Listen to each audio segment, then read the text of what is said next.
ছাগলকাণ্ডে একে একে বেরিয়ে আসছে রাজস্ব কর্মকর্তা মতিউর রহমানের থলের বিড়াল। জানলে অবাক হবেন, তার বিরুদ্ধে অবৈধ সম্পদ অর্জনের অভিযোগ নতুন নয়। মতিউর রহমানের আয়ের উৎস নিয়ে প্রশ্ন উঠেছে এর আগেও, কিন্তু এক দুবার নয়, চারবার তাকে দায়মুক্তির সনদ দিয়েছে দুর্নীতি দমন কমিশন দুদক। ক্লিন সার্টিফিকেট পেয়ে নিজেকে না শুধরে আরও বেপরোয়াভাবে অবৈধ সম্পদের পাহাড় গড়ে তোলেন তিনি। বিস্তারিত থাকছে প্রতিবেদনে।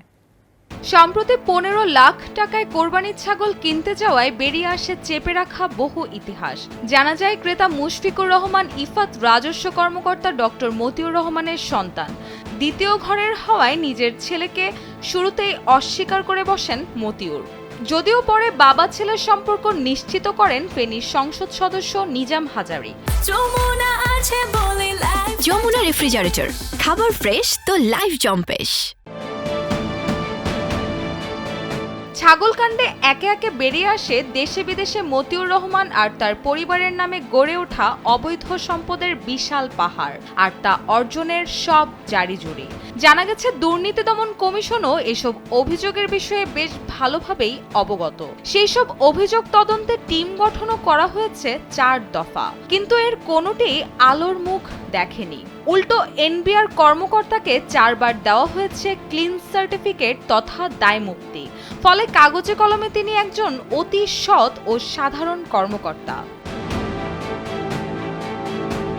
সাধারণত কারো বিরুদ্ধে অভিযোগ জমা পড়লে প্রাথমিক তদন্তে প্রমাণ না পেলে অভিযুক্তকে দুদক থেকে ক্লিন সার্টিফিকেট দেওয়া হয়। দুদক সূত্রে জানা যায়, এনবিআর এর ওই কর্মকর্তাকে নিয়ে বিভিন্ন সময়ে অভিযোগ জমা পড়ে। 4 বার অভিযোগ তদন্ত করতে গিয়েও অদৃশ্যকরণে তা না করেই ক্লিন সার্টিফিকেট দেওয়া হয়। চলতি মাসের প্রথম সপ্তাহেও মতিউর রহমানের বিরুদ্ধে আরও একটি অভিযোগ জমা পড়েছে দুদকে, যা আমলে নিয়েছে সংস্থাটি। মতিউরের সম্পদ অনুসন্ধানের জন্য টিম গঠনের সুপারিশ করে প্রতিবেদন দিয়েছে যাচাই বাছাই কমিটি। গেল 4 জুন অনুষ্ঠিত সভায় এ সিদ্ধান্ত নেওয়া হয়। জানা গেছে, অভিযোগটি দুদকের ব্যাংক শাখা থেকে তদন্ত করা হবে। তদন্তে অবৈধ সম্পদের অর্জনের প্রমাণ পেলে আইনের আওতায় আসবেন মতিউর রহমান। দুদকের এক কর্মকর্তা জানান, এনবিআর এর কোনো কর্মকর্তার বিরুদ্ধে অভিযোগ আমলে নিলে এনবিআরও সংশ্লিষ্ট দুদক কর্মকর্তার বিরুদ্ধে তদন্ত শুরু করে। অনেক সময় অহেতুক হয়রানিও করে।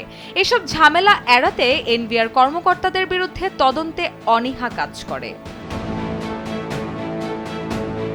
এদিকে কালবেলা সহ দেশের বিভিন্ন গণমাধ্যমে প্রকাশিত সংবাদে মতিউর রহমান ও তার স্ত্রী সন্তানদের শত শত কোটি টাকার সম্পদ প্রকাশ্যে আসে। জানা যায়, ক্ষমতার অপব্যবহার করে দুর্নীতির মাধ্যমে অবৈধ সম্পদের পাহাড় গড়ে তুলছেন তিনি। রুশা সুর, কালবেলা।